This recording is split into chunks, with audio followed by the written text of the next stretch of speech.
Yes, thank you. Well, I'm here representing Rainsman, and I'm really proud of my endorsed line with Rainsman. They've done an excellent job of creating an all-American, handmade version of all my tack. And first of all, we have our saddle out here. I've worked a long time with several different saddle makers in creating the perfect saddle. And when I started to design a saddle, I thought I would just put my design on it, some different tooling, and maybe make the horn a little different height, and I would have my own signature line. Well, I found out that I needed to learn a lot, and it pretty much opened a huge can of worms. Making a saddle is such a, it's a big deal, just to find a saddle that would fit a number of different horses. What we found today, that one thing that's really important in saddle fit is the nutrition program that your horses are on. In the olden days, we've just tried to find a saddle that would fit nearly every horse's back, and what we found is that we just can't hardly do that. The horses' backs, they change, and as they develop and get older, when they're younger, sometimes they're a little narrower over their loins and over their withers, and they'll take a little bit narrower gullet and narrower bars on the tree.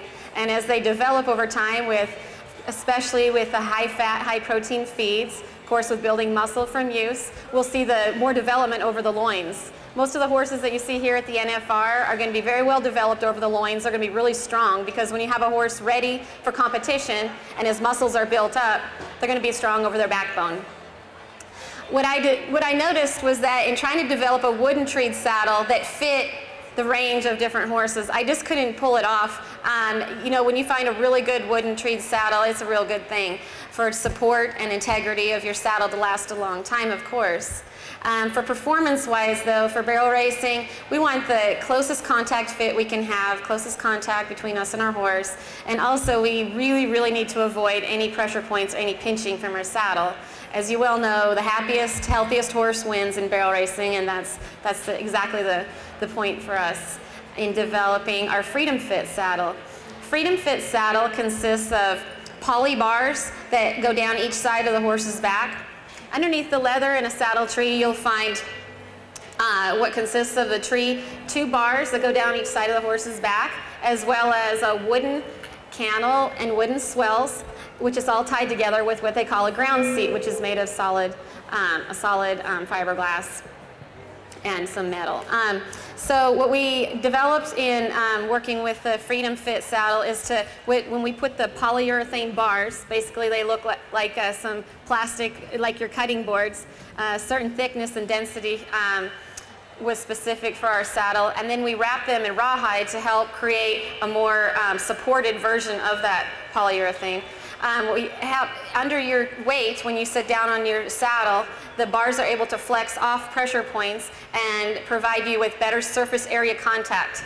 When I talk about surface area contact, I'm talking about the contact that the bars that run along each side of your horse's back of the tree sit down, and the more contact they can make to your horse's back, to his muscles, the less chance of one small area pinching in. A larger area means the distribution of the weight over a larger surface area, and a larger surface area means less in each area. Wooden treed saddles, like I said, they're fine when they fit perfectly to your specific horse, but with so many different types of horses, if they are not fitting, if your horse has, say, a wider in the loins and higher withers, that tree is, if you have a wooden treed saddle, it can be solid all the way back and may sit down on the withers and come up in the back.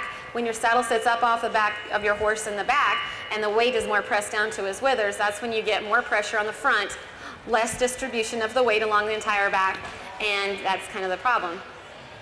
The whole rage in saddles right now for fitting is gullet. Everyone's excited to talk about the wide gullets. Gullet width is everything.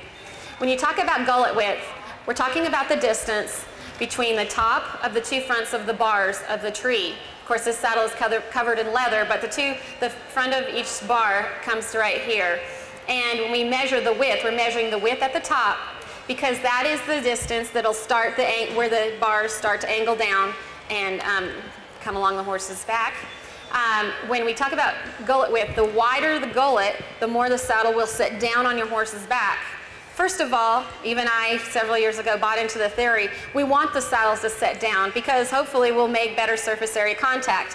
What we found is that if you have especially a wooden treed saddle and your saddle sits down, but it doesn't make exact contact with the angle of the bars along the angle of your horse's shoulder and back, if that's not perfect, then you have your saddle setting down, and this area right here may be allowed to rock back and forth, and therefore that comes into effect the pinching, because the saddle can rock back and forth and doesn't have perfect contact with your horse's back. So angle width is what it's all about. Then we go back to gullet width. The wider it is, the more the saddle sets down. Of course, you're able to pinch in if your horse has, per se, a narrower back. What about your wider backed horses, wider shouldered horses? Do we need a wider gullet width on those? In my opinion, I went with a narrower gullet width because my Freedom Fit saddle has the poly bars which are able to expand out for a wider horse. I believe the safest bet on any horse is to have a narrower gullet width so that the bars do not set down too far on the horse's each side of their shoulders so that there is any ability to rock in and pinch. I like the bars to be just under, if your horse's withers are here, I like them just to be about an inch under the top of their withers because I feel like that's the least amount of potential for them to ever pinch or rock. So the farther it sits down, if your horse's withers are up here and you have a really wide gullet width on your bars or on your tree, then your saddle can set down, and you really truly do have a higher percentage chance of your saddle pinching. Many of the top level saddle makers in Texas, where I come from, they're all going to the narrower gullet width, and some of the new theories have had wider gullet angles or gullet widths, but I feel like that is definitely a problem. Another thing about saddle fitting your horse is just the overall balance. When you look at your saddle and you want to see if it's the right saddle for your horse, you should set it on his back and it should sit flush. Definitely should not sit up. If your saddle does sit up off his back, it can be too wide in the gullet, but a problem is the angle of the bars. If it's too narrow, it won't allow the saddle to sit down over his loins, if your horse has real thick loins over his lower back, and that a lot of times will be the problem of your horse saddle setting up. So wide angle of the bars a lot of times is a good idea. When you're choosing a saddle, the saddle seat size, just the other day, I know that us barrel racers always need to ride a little bit smaller seat to have contact, but I was impressed with a team roper, Brock Hansen.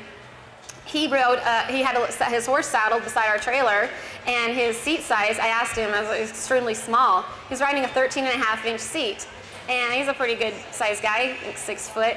And anyway, I was interested, so I had to ask him about it. And he said, "Well, I don't want to slide back in the seat when I come out of the box, and I want to be placed so that I'm not out of position when it's time to rope." And of course, my husband is a real thin guy. He's one of those high metabolism type of guys that can eat anything and stay really skinny. He used to ride a 13.5-inch seat in his roping saddle, and I feel like that fit me as well.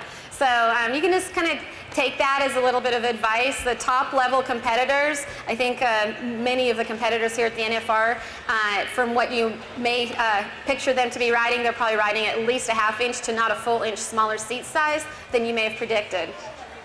For barrel racers, when you're going to pick out the correct seat size, I have a little rule of thumb, a guide to picking out the correct seat size. If your jean size is a 1, 2, or 3, 4, many times you need a 13-inch seat. If your jean size is a 5, 6, 7, 8, many times you need a 13.5-inch seat. Jean size 9, 10, 11, 12, we'd be at a 14-inch seat approximately. Everyone has, different figure, and sometimes you have different, which you're comfortable with. But for highest level competition, make sure you go with a small enough seat. I like my the top of my legs, my thighs, to be within a 1/2 inch of making contact of the saddle.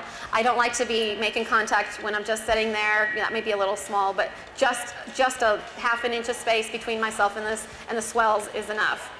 When you're talking about the height of swells, and a lot of people, I think, get a hang up in their mind, I can't ride very well, I need a higher swells to help me ride. But you don't ride with your stomach, you ride with your legs, okay? If you're using your stomach to hang on to the swells, it's gonna hurt. So wider swells is the key. The wider the swells, the better area you have to make contact with your legs and to squeeze. When your horse comes into a turn and he's throwing you forward, your thighs will hit the swells, you can grab and you won't fall forward. If your swells are too narrow, you're gonna try and grab for them and you're gonna be squeezing and squeezing and not get a hold of anything and come forward. Which brings into another factor, the stirrup set. The stirrup set in a saddle, in our saddles, is really important. They're blocked so that the stirrups can't come very far back. Also, the angle of the seat sets you flat. Some of the saddles have a tendency to have a lot of rise in the front. Our saddle sets you flat. I like you to ride a smaller saddle so that you're able to be right there, not be held back where you're sit down on your butt, and then if you stand up, you're actually going off balance. So for barrel racing, I feel like stirrup set, when they're blocked, when your feet can't come back behind you, really helps to keep you in the saddle and keep you in position. We developed a Freedom Fit pad here a few years ago. I was noticing that there were a lot of saddles sitting up off the horse's back in the back part of the saddle. And a lot of these horses, because of nutrition, the saddles haven't caught up to the horse's backs, getting more developed. So everyone's saddle's sitting up off their back and it's not fitting well, it's pinching in the front. What this pad is designed to do, it's narrower underneath where the tree goes, where the bars of your tree go, and it's thicker down where the skirts of your saddle go. If you're ever trying to make a decision whether to buy a good quality saddle, spend $500 more on a good quality saddle, I highly recommend it. The reason being is that the higher quality, the thicker leather you have in the skirts is actually designed and necessarily to help balance your saddle on your horse's back. It's there for a reason. Otherwise, we could just cover the tree in leather and save all this extra weight. The reason the skirts are there is that they bridge when they hit your horse's back, or basically make contact with the lower area of your horse's back.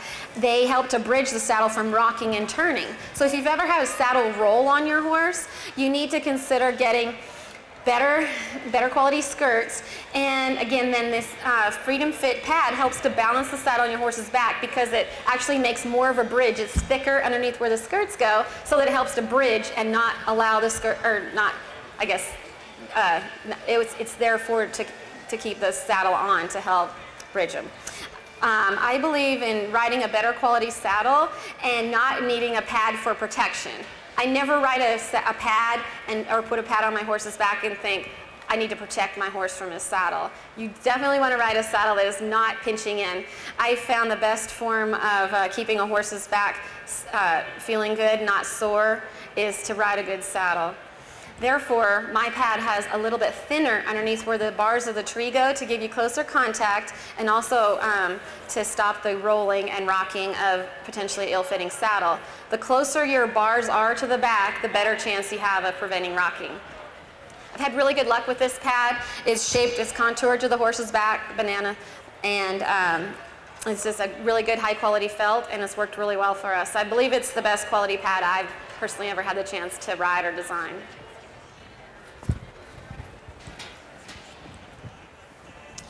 If you talk about horses with a pedigree, I guess I could introduce myself and tell you about my pedigree. On my dad's side, he was a first-generation horseman. He grew up in a small town in the country, but his parents had nothing to do with horses. He had an idol, Bill Linderman, and he was the little boy that was playing and hiding underneath the stands watching his idol at the rodeos in Montana when he was growing up, and then actually dropped out of high school with his friend Bill Smith, and they went and rode saddle bronc horses together throughout the United States. They both made the national finals, and of course Bill Smith won the world championship 3 times. So my dad was the influence in my rodeo career of just letting it ride and becoming a competitor and letting loose and just doing your best. On my mom's side, I guess I am a 4th-generation horseman. My great-grandpa was from Wyoming, had a ranch in Wyoming, and rode up with his family to southern Alberta and settled in the mountains. They had a reputation for being gentle horsemen because they rode thoroughbreds on their cattle ranch, and they also rode them to the racetracks and raced them. So they had a real versatile string of horses. When my mom was young, she also show jumped and then went on to become a Canadian champion barrel racer. Over the years, my parents really influenced my horsemanship. They were always out there working with me, how to balance my horse up, how to keep his hind end underneath him. I remember when I was think I was 7 or 8 years old. I was at a rodeo finals and my horse was dropping and wanted to hit the barrels. So my dad would take me out in the warm-up arena and he would get on her. He had no stirrups, his legs were hanging way down, and he would neck rein her around and turn her back on the fence and show me how to elevate her front end. And then I would get on and he'd be like, no, no, you're not turning when her front leg's behind, you're turning when it's in front. And so he really worked with me a lot on just feeling a horse, and I really accredit that to a balance that I feel today. My mom, on the other hand, wrote a lot English, and so she did help me a lot with English writing and balance of myself. So I think my centered writing comes a lot from that side. When I was growing up, I was really, I guess, spoiled because I rode the best ponies that money could buy. And back at that time, money was $500 or $1,000, but they were really well broke. My parents had a real great appreciation for handmade bits. They collected the silver Garcia spade bits, and they rode with them a lot. In order to ride with a spade bit, of course, you have to have light hands and a little bit of horsemanship. And so I learned, you know, growing up how to ride with the bigger bits. When I went off to college, my parents didn't trust me enough to send the good collection with me, so I was basically kicked out on my own to go to college and lose whatever I could lose on my own money. When I got down to Texas from Montana, I went into NRS and looked at all the bits on the wall, and I was like, amazed, and I had to buy like 5 of them and just try them. There was stuff that my parents had never had. What I found out was that I really didn't know anything about bits, and the bits that I had chosen that I thought looked really neat for barrel racing didn't do me a lot of good. Over the years in doing the clinics, I realized that there was a lot of people in my boat, and I needed to learn more about it and really learn how to teach it and explain it to some other people.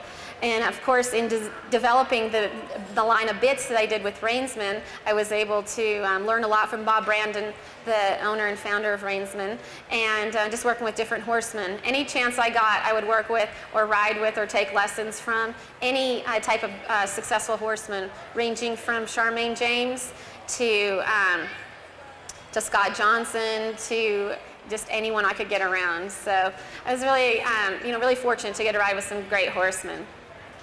I'd like to give you a little bit of a background on bitting. In our culture, most people break horses in a ring snaffle. The reason that we start in a ring snaffle is because of the degree of difficulty.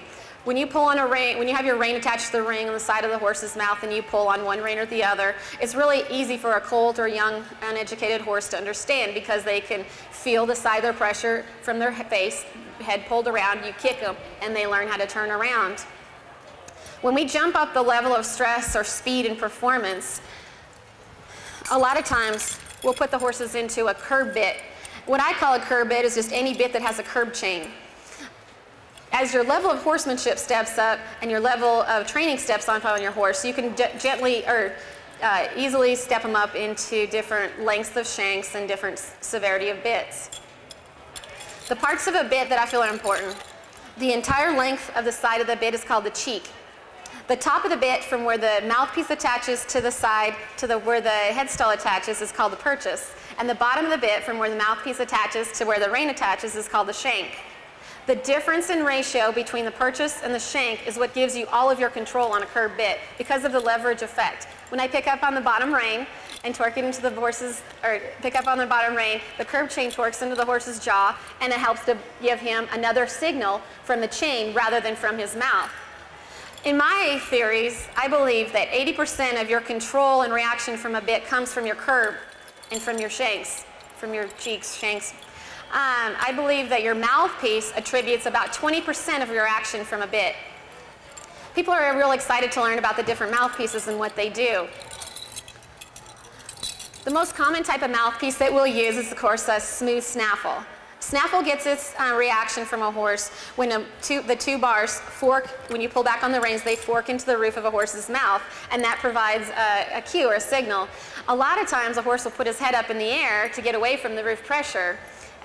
So one of the things I think that's really helped the performance horse industry and revolutionized barrel racing is the development of the chain mouthpiece. The chain mouthpiece takes away roof pressure and pulls evenly across your horse's tongue, so that can eliminate one reason for your horse to put his head up in the air.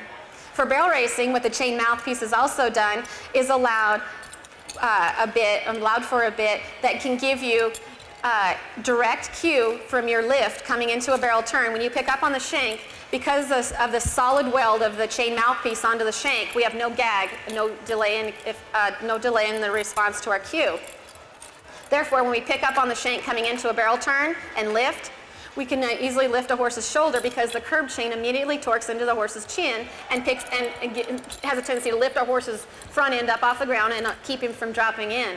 But on the back side of the turn, the magic of the chain mouthpiece appears when it allows for side pull. It allows the shank to come sideways, and when we pull and the shank comes sideways, the way that we get bend out of a horse's rib cage, in an elementary way of explaining, we pull on the side of their mouth, and because the shank comes sideways and doesn't pull on the outside of the horse's mouth, it allows his rib cage to float sideways, and he gets bend in the rib cage. So that's really how you get a horse to wrap a barrel turn.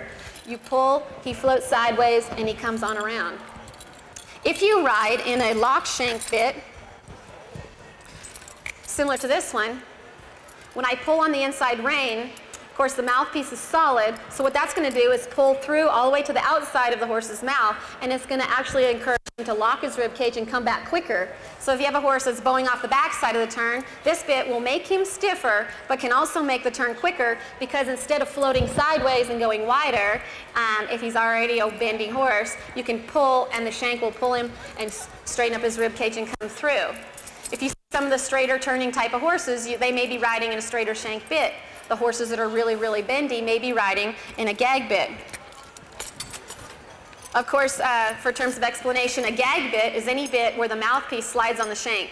When the mouthpiece slides on the shank, it gives a delay in reaction to your cue. So when you pick up on the shank, the mouthpiece slides, and it gives that horse just a few seconds to think about the signal coming. Of course, horses don't think as quickly as we do, so sometimes they appreciate just a minute to get their thoughts together, especially under stress, and then go ahead and feel the curb chain engage and feel their cue. If you have a real sensitive horse, when I was talking about 20% of the horse's reaction coming from the mouthpiece, the gag part, the gag effect does help to, I think, a horse's attitude, because you give them a second to think. If they're a real sensitive horse, kind of shaking their head sometimes, or just want to put their head up and real jumpy, sometimes a gag bit is a good thing to ride in. I think I learned a lot about bits over different experiences. I can look back to 2004 when I came out to the NFR. My good horse Shadow got hurt about 2 months prior, and we worked really hard to get him ready, and we soaked him for an abscess, and we did all kinds of things, and it turned out he had an infection from a small nick he had gotten on his ankle in his tendon sheath, and so basically he was done for 6 months. I just couldn't find anything to ride. It's really hard to find a horse to ride at the NFR that's going to bring you in the top 5, which is what everyone's looking for. Those special horses are already here usually. So anyway, I come across a horse that Shaylee Lord had just purchased. They really didn't know much about him. His name was Slider, and it was just basically we were both on a cloud and we floated together in fate, because the horse was somewhat inexperienced, had never been to a pro rodeo, had been to some college rodeos, and had a bad reputation for hitting barrels. He did have a reputation for being able to cut the clock off, but it was a huge gamble. If we were on the betting side, I think our odds would have been 99-1 to be able to do well here. But I was backed in a corner and didn't have anything to ride. I tried Slider out at a jackpot before we got here, and my butt come out of the saddle about a foot. He dropped, put his head and nose right on the ground, and ate up every barrel. I think we knocked 2 barrels down, but he did feel fast. He cut the clock off for sure. The Thomas and Mack has a reputation for making a horse really short. They anticipate because they see the walls coming up, and they have a tendency to hit barrels.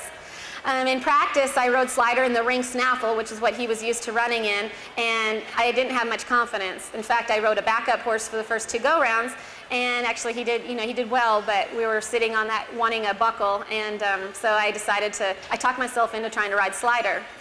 The night before the rodeo, I was looking through the bits that my husband had, and I couldn't get on that horse in that ring snaffle. So my husband had a roping bit that I decided to put on. It would have been similar to this corded bit right here. I warmed Slider up in it. He was about 12 years old. He was mature, not really well broke, but mature in his mind. And he warmed up in the bit pretty well. So I decided to run him in it. And I guess the rest is history. We won the NFR. We won $100,000. And I guess the lesson I learned, it was a huge eye-opener for me, because I did take a chance and had a little bit of confidence in the fact that I couldn't ride him in a ring snaffle, but I never would have thought to take a horse from a ring snaffle to a ported bit. I guess it was all fate because I didn't have any medium type bits out there for him, and so I jumped to a big old roping bit. But the theory is that when you have a port and a curb chain, you can lift a horse from dropping into the barrels or dropping onto his front end. Sometimes I'll get on a horse that's it's not advanced in its training or braking, and he wants to ride to the front end, and the people a lot of times don't have their curb chain adjusted correctly. The bit makers all assume you know how to adjust your curb chain. All curb bits are meant to be adjusted with their curb chain to a 2-finger setting between the horse's jaw and the chain, which is approximately 1 inch. So if you can fit 4 fingers in between the jaw and the curb chain, that's definitely too long. The mechanics of a curb bit, of course, when you pick up on the shanks from 0 to 45, when you have your bit or your curb chain adjusted correctly, that means the curb chain will not be torquing into their chin, and they can actually feel the beginning of your cue.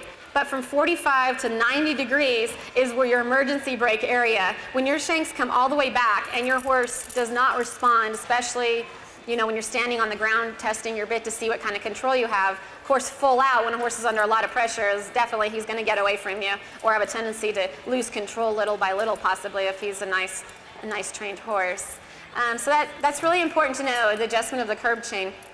And also to have confidence that if your horse seems a little inconsistent or dropping to his front end, to make sure that you know to adjust your curb chain, and also the potential of using a stronger tight mouthpiece to lift his front end up off the ground. Sometimes in barrel racing we need more speed out of our horses.